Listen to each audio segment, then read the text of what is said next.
권사님 감사합니다. 교회를 위해서 애쓰시는 우리 목사님들께 위로와 격려의 말씀을 드리면서 이 말씀을 전합니다. 저는 초등학교 시절부터 예수를 믿었어요. 대강 이렇게 계산해 보니까 한 70년 신앙생활을 했구나 하는 그런 계산이 나옵니다. 70년 신앙생활 하면서 우리 사회가 어떻게 변했는지 이런 것도 한번 관찰을 해보고 또 한국교회가 어떻게 성장하다가 어떻게 몰락의 길을 걷고 있는가 그런 현상에 대해서도 객관적으로 많이 분석을 해봅니다. 제가 목사님들한테 전한 이 말씀은 그간의 경험을 바탕으로 해서 또 시대의 변화에 부응하면서 앞으로 목회는 이렇게 해야 되지 않겠느냐 이런 생각을 하나님 말씀에 근거해서 목사님들한테 지금 전하고 있습니다. 백약이 무효라고 탄식만 할 게 아니라 우리 목사님들이 좀 고민을 하셔야 됩니다. 어떻게 하면 교회를 다시 부흥시킬 수 있을까? 그저 막연하게 가슴 아파하지만 말고 이젠 영 틀렸다. 이렇게 낙심하지 말고 고민하다 보면 답이 나와요. 제가 전하는 이 말씀이 여러분의 고민과 더불어 함께 조화를 이루면 교회를 다시 일으키는 하나님의 방법을 찾아낼 수 있지 않을까 그런 생각을 해봅니다. 제가 이제 70년 동안 신앙생활을 해보니까요. 이런 발견을 했어요. 성탄절하고 교회 부흥하고는 굉장히 깊은 관계가 있다. 정비례한다. 그런 결론을 얻었습니다. 교회건 사회건 성탄절을 아주 감동적으로 좀 세상적인 용어로 표현한다면 좀 시끄럽게 떠들썩하게 화려하게 이렇게 성탄절을 보내면 동시에 교회도 부흥한다는 겁니다. 그런데 이 성탄절이 있는 것 같기도 하고 없는 것 같기도 하고 교회가 성탄절을 우습게 한다 그럴까요?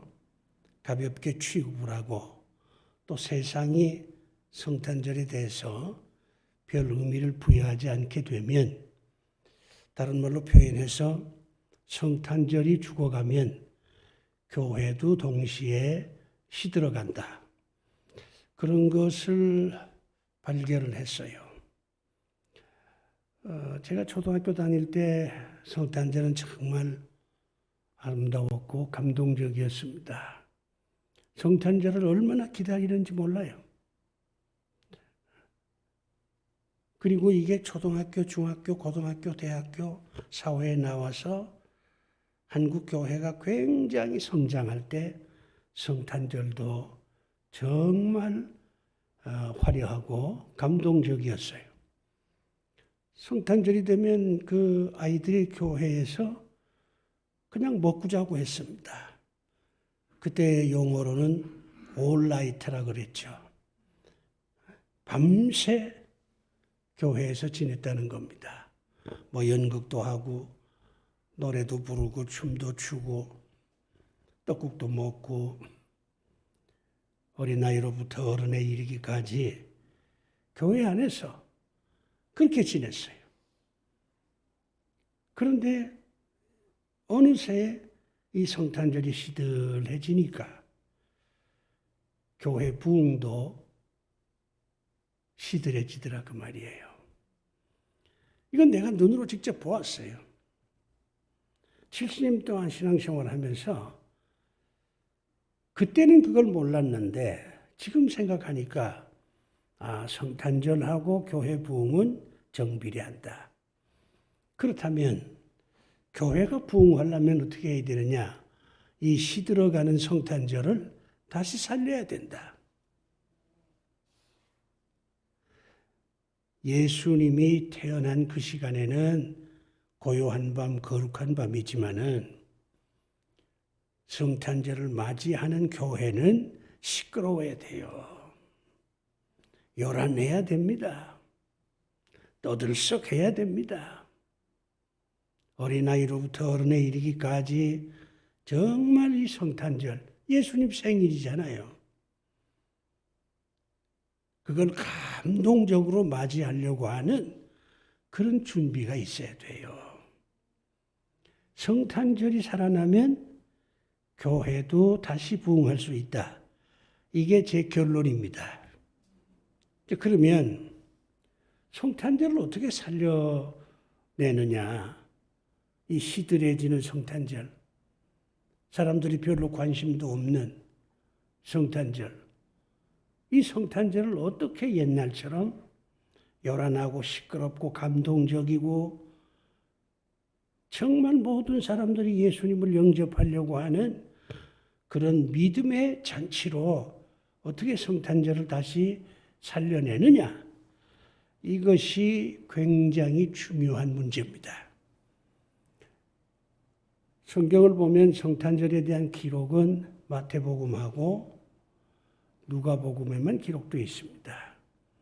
그래서 이 마태복음에 기록된 성탄절의 내용과 누가복음에 기록된 성탄절의 내용을 종합해 보면 성탄절을 살리는 방법이 이 세 가지다. 저는 그렇게 생각을 해요. 이 세 가지만 살리면 성탄절은 다시 살아나고 성탄절이 다시 살아나면 교회는 부흥할 수 있다. 이런 생각을 하게 됩니다. 그래서 오늘 저는 우리 목사님들한테 이제 곧 성탄절이잖아요. 어떻게 하면 이 성탄절을 살릴까? 이걸 고민하면서 오늘 제가 드리는 말씀을 경청해 보시면 좋겠다. 이런 생각을 합니다. 첫 번째는요, 우리가 성경을 보면 동방 박사들이 하늘의 별을 보고 예수님이 태어났구나 한 걸 알았다고 그래요. 지금까지 하늘에 그런 별이 없었거든요. 그런데 별이 새로 생겼다 그 말이에요. 박사들이 그 별을 본 겁니다. 다른 별하고는 굉장히 차이가 있어요. 빛도 찬란하고 크기도 다른 별하고는 다르고 그러니까 금방 눈에 띈 거죠. 다른 별하고 똑같은 그런 형태의 별이었다면 박사들이 그걸 쉽게 찾아낼 수가 있겠어요? 하늘을 딱 보니까 지금까지 전혀 없었던 별이 딱 떴다 이 말이죠. 그래서 박사들이 생각하기를 구세주가 태어났구나. 우리가 가서 경배를 해야지. 그리고는 베들레헴으로 갔다는 거잖아요. 이게 시각이거든요. 하늘의 별을 보았다는 거예요. 인간은 감각적인 존재입니다. 좀 어려운 표현이지만 인간은 눈으로 보고 귀로 듣고 손으로 만지고 코로 냄새를 맡고 혀로 맛을 보고 이게 감각이거든요. 감각이 살았다는 게 곧 생명이 살았다는 증거입니다. 그런데 이 여러 감각 가운데 가장 중요한 감각은 시각입니다. 창세기를 보면 아담이 하와를 보자마자 감동을 합니다. 아담의 무슨 손을 만졌다는 기록이 없어요. 아담이 하와의 무슨 음성을 들었다는 얘기도 없습니다. 아담은 하와를 보자마자 감동을 해서 뼈 중에 뼈요 살 중에 살이라 그렇게 고백을 해요. 이건 뭘 의미하는 거냐? 시각이 중요하다는 거예요. 시각. 눈으로 보는 거. 선악과도 마찬가지잖아요. 선악과를 딱 보니까 시각이 먼저예요. 그러니까 먹음직도 하고 뭐 이런 표현이 나오는 거거든요. 인간의 감각 가운데 가장 중요한 것은 시각이에요. 그래서 많은 사람들이 관광을 가지 않습니까? 관광이 뭡니까? 눈으로 보는 거잖아요. 단풍을 보고 폭포를 보고 푸른 하늘을 보고 웅장한 건물을 보고 감동하는 겁니다. 아름답다. 보기 좋다. 하나님께서도 천지 만물을 창조해 놓고 보기 좋다 그랬잖아요. 시각이에요, 시각. 그렇기 때문에 성탄절을 살리려면 시각적인 효과를 극대화해야 됩니다. 보는 게 중요해요. 크리스마스 추리도 그냥 형식적으로 할 게 아니라 정말 아름답게 다양한 어떤 장식들, 교회 안에서도 교회 밖에서도 그래서 사람들이 딱 보면 야 성탄절이구나. 아 정말 이쁘다, 아름답다, 보기 좋다. 이런 느낌이 들 수 있도록 해야 돼요. 근데 내가 70년 동안 살아오면서 교회 안에 성탄절 장식을 보면요. 갈수록 더 초라해져요.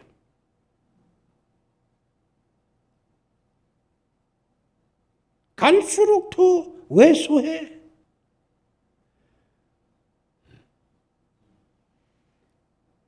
그러니 시각적인 만족을 줄 수가 없습니다.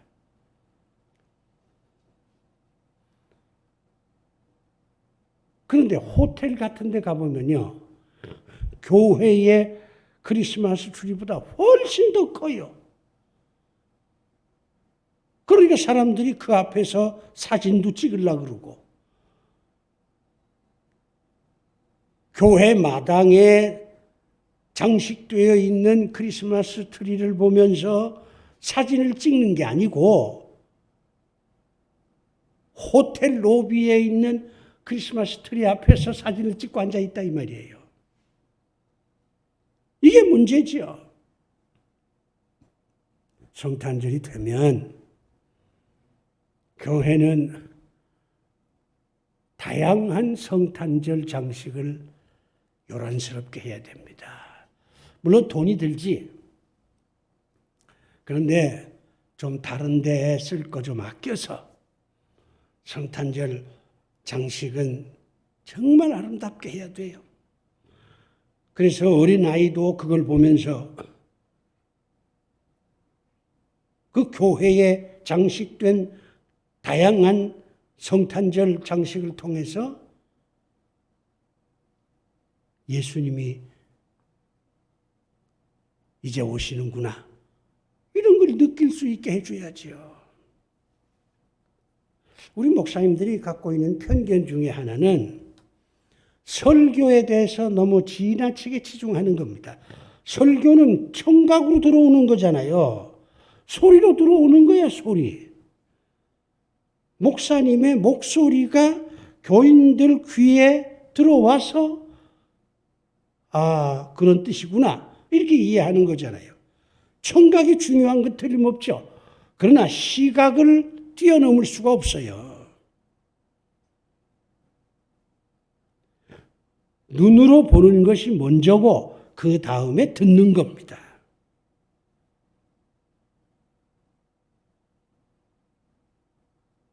그렇기 때문에 성탄절 장식을 좀 더 화려하고 아름답고 감동적으로. 정말 그 앞에 가면 저절로 사진 한 장 찍고 싶은 그런 생각이 날 정도로 교회 안팎 성탄절 장식을 제대로 해야 됩니다.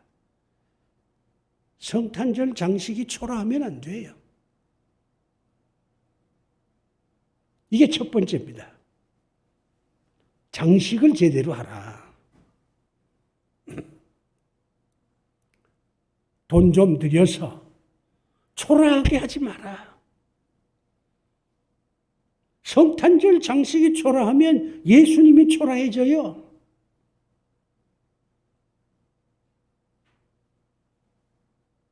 그 다음에 두 번째입니다. 성탄절이 다가오면 메시지를 어떻게 전해야 될 것이냐. 이걸 목사님들이 고민을 하셔야 돼요. 성탄절이 다가오는데 무슨 성령 충만 받으라. 이거 안 됩니다. 성탄절이 다가오는데 새벽기도 열심히 하라. 뭐 전도하자. 이런 거는 안 맞는 거예요. 성탄절이 되면 집중적으로 목사님들의 메시지가 두 가지로 연결이 돼야 돼요. 두 가지로. 성경을 보니까 하나님께서 예수님을 뭐라고 소개하냐면 목자라고 소개합니다. 너희들의 목자다 이거죠. 예수님은 우리의 목자라는 겁니다. 우리 한국 사람들은 이제 목축업을 제대로 안 하고 우리가 양을 치는 일을 안 해보니까 목자라고 하는 말이 얼마나 절실한 단어인지를 잘 이해를 못해요. 근데 이스라엘 사람들한테 목자는요, 굉장히 중요한 단어입니다. 뭐 다른 건 다 그만두고 목자다 그러면 인도자잖아요. 목자가 양들을 인도하잖아요. 푸른 풀밭으로, 잔잔한 시냇가로. 목자가 양들을 인도를 해요. 요즘 우리가 쓰는 단어로 표현하면 가이드란 말이에요. 가이드. 여러분 관광 가면은 가이드가 있잖아요. 같은 장소를 내가 2번, 3번, 4번 다니면 가이드가 필요 없어요. 내가 2번, 3번, 4번 다녀봤으니까 대충 뭐 어디 가면 뭐가 있는지 알잖아요. 그런데 초행길은요, 가이드 없으면 낭패입니다. 처음 가는데 어디에 무슨 음식점이 있는지도 모르고 어디 가야 좋은 걸 구경할 수 있는지도 모르고 그 나라가 어떤 나라인지도 모르고 그러면 이게 겁나서 그 여행이 제대로 되겠어요? 그런데 가이드가 있으니까 가이드한테 다 맡기는 거야. 그러면 가이드가 때가 되면 점심은 이 집에서 먹고 저녁은 저 집에서 먹고 잠잘 때는 어디 가서 자고 이 나라는 이러이러한 나라니까 밤에는 나가지 마세요. 주의를 주고 가이드가 있으면 아주 마음이 편안하지. 산다는 건요, 여행하는 거하고 똑같아요. 그것도 여러 번 여행하는 게 아니라 딱 한 번 여행하는 겁니다. 미국은 여러 번 왔다 갔다 할 수 있지.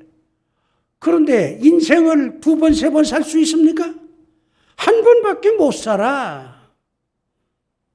세월이 가면 끝이야. 산다는 게 얼마나 힘든 건데. 내일 무슨 일이 터질지 어떻게 우리가 압니까? 내일 일은 난 몰라요. 이게 우리 신앙 고백이잖아요.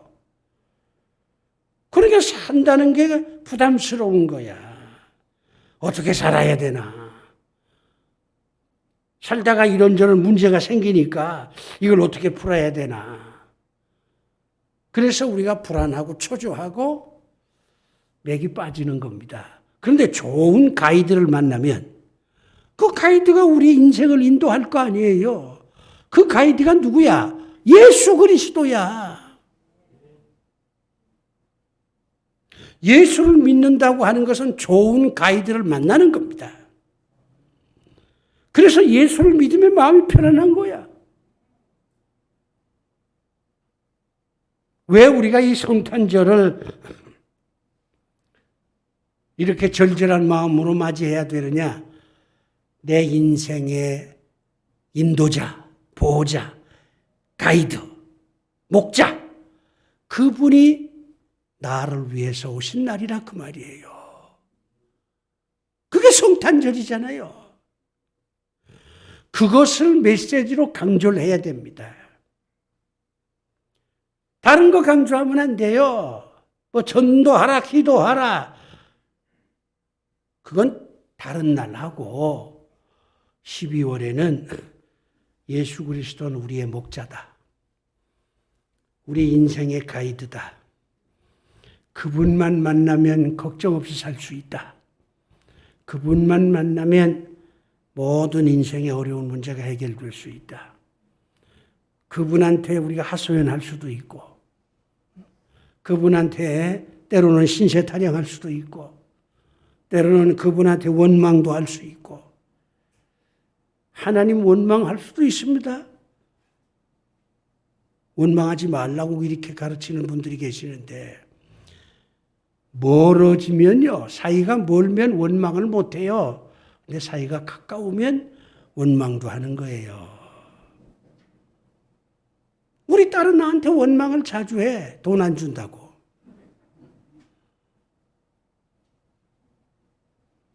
그래도 밉지가 않아. 가까우니까. 우리가 하나님한테 내가 새벽기도 40일이나 했는데 하나님 왜 응답 안 해주십니까? 제가 그렇게 보기 싫습니까? 한 40일 더 하면 들어주실래요? 뭐 이렇게 원망도 좀 해야지. 신앙이라는 게 무슨 기계처럼 움직이는 겁니까? 우리가 가이드하고 다니다 보면 가이드한테 이런저런 부탁도 하잖아요. 이번 점심은 어디 김치찌개 먹읍시다. 맨날 양식 먹으니까 이거 영 재미가 없어요. 이번 점심 뭐예요? 그러면 가이드가 그래요? 알았어. 이번 점심은 김치찌개 먹읍시다. 그래서 미국 가서 김치찌개도 먹고 그러는 거 아니에요. 예수 그리스도는 나의 목자다. 이걸 가르쳐야 돼요. 이거를. 교인들이 그거를 납득을 해야 성탄절이 감격의 성탄절이 될 수가 있는 겁니다. 그 다음에 또 하나. 이 성탄절이 다가오면 목사님들의 메시지가 어디로 가야 되냐면 평화로 가야 됩니다. 평화. 오늘 본문에도 그러잖아요. 땅에서는 평화로다. 우리가 사는 이 시대는 전쟁의 시대예요. 무슨 우크라이나하고 러시아 전쟁만 얘기하는 게 아니에요. 많은 사람들이 돈 때문에 싸워. 사랑 때문에 싸워. 요즘은 뭐 남자 여자가 또 싸워. 뭐 화물연대하고 정부가 싸워. 민노총하고 장관이 싸워. 좌파 우파가 싸워. 우리가 사는 이 시대가 전쟁의 시대예요. 부모 자식이 싸워. 목사 장로가 싸워. 안 싸우는 데가 어디 있어? 내가 보기엔 없어요. 다 냉전이야. 그러면 이런 사회에 뭐가 필요합니까? 평화가 필요하지, 평화가. 지금 우리 사회에 제일 중요한 건 평화예요. 그런데 이 평화를 누가 줍니까? 정치하는 사람들이 평화를 줍니까? 어림도 없어요. 우리나라 정치인들은요, 싸움을 부추기는 사람들이지 평화를 도모하는 사람들이 아니야. 자기 패거리들만 막 충동을 해서 서로 싸움하게 만들고. 도대체 우리 시대에 누가 평화를 줍니까? 아무도 없어요.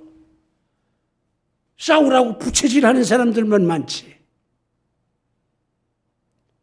우리 시대에 가장 절실한 게 평화입니다. 그런데 그 평화가 어디서 오느냐?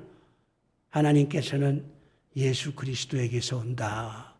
그 얘기를 하는 거예요. 예수 믿으면 마음의 평화를 얻을 수 있다. 그걸 가르쳐 줘야지. 야, 돈 벌면 마음의 평화가 있을 것 같냐? 아니야. 사랑하면 무슨 마음의 평화가 있을 것 같냐? 사랑하면 한때는 좋지만 사랑 때문에 또 싸워요. 자식을 낳을 때는 좋지. 그런데 자식 키울 때는요, 아이고 무자식이 상팔자구나. 그런 생각을 또 해요. 이 세상에 우리들에게 평화를 주실 수 있는 분은 딱 한 분밖에 없어요. 예수 그리스도예요. 그거를 가르쳐야 돼. 기도하라, 전도하라, 그렇게 하지 말고. 그거는 좀 딴 날 하고, 성탄절은 메시지가 딱 두 가지로 꽂혀야 됩니다.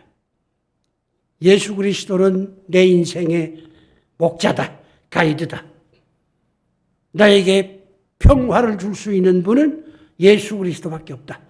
이거를 교인들이 깨달으면 성탄절이 정말 감격의 성탄절이 되는 겁니다.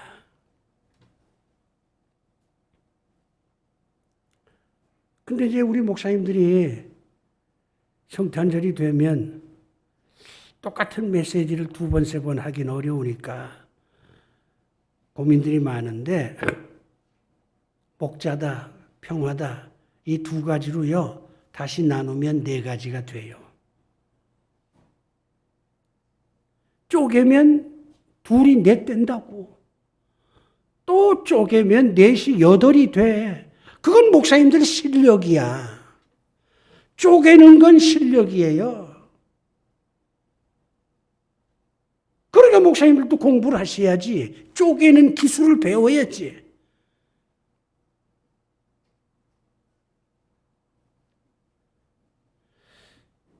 메시지를 어떻게 할 것이냐.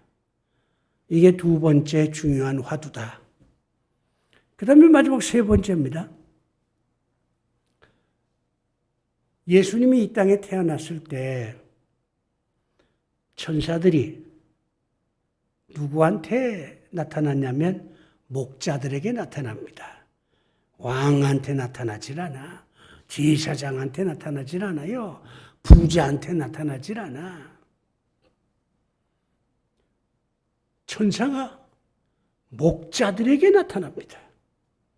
그래서 목자들한테 야, 너희들을 위해서 구주가 나셨어. 목자가 오셨어. 너희들에겐 이제부터 마음의 평안이 주어질 거야. 천사가 목자들한테 얘기를 해요. 동방박사들은 별을 보고 야, 예수님이 오셨구나, 이걸 알았죠.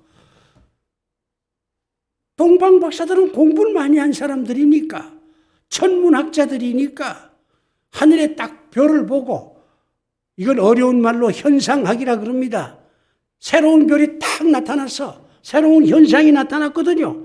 그러니까 이 사람들은 지식인들이니까 야, 이거 새로운 왕이 나타났다, 이걸 깨닫고 베들레헴으로 간 거잖아요. 근데 목자들은 무식해.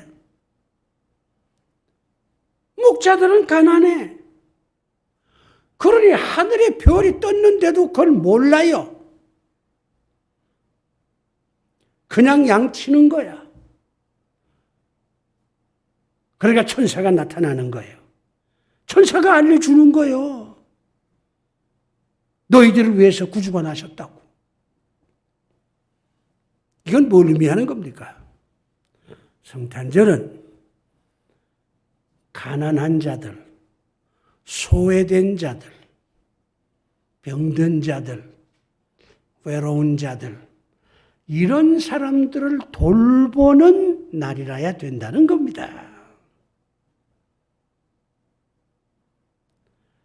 성탄절은 모든 사람들을 위한 잔치지만 특별히 가난하고 병들고 외롭고 그런 사람들한테 더 기쁨을 줄 수 있는 그런 잔치라야 된다는 거죠. 교회마다 성탄절 헌금을 하잖아요. 저는 개인적으로 그래. 어떻게 생각하냐면요. 성탄절 헌금은 교회 경상비로 쓰면 안 됩니다. 성탄절 헌금은 가난하고 외롭고 병든 사람들을 위해서 써야 해요. 아무리 교회가 재정적으로 어려워도 성탄절 헌금을 교회 경상비로 쓴다는 것은 이건 성탄절의 취지에 안 맞습니다.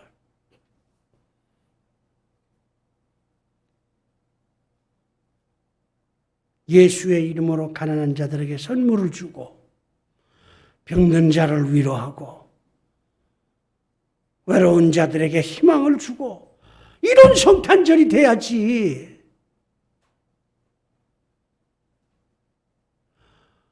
그래야 교회 안에 소외된 사람들, 가난한 사람들이 성탄절이 얼마나 우리한테 희망을 주는 그런 잔치인가 하는 걸 깨닫게 될 거잖아요. 내 이웃을 내 몸처럼 사랑하라. 그렇게 주님 말씀하셨는데 그래도 1년에 한 번 정도는 내가 가난하고 외로운 사람들을 위해서 그래도 조금은 나를 희생하는 삶을 살자. 이게 얼마나 멋진 생각이에요. 그렇게 생각하면 하나님께서 얼마나 기뻐하십니까? 하나님이 축복하시지.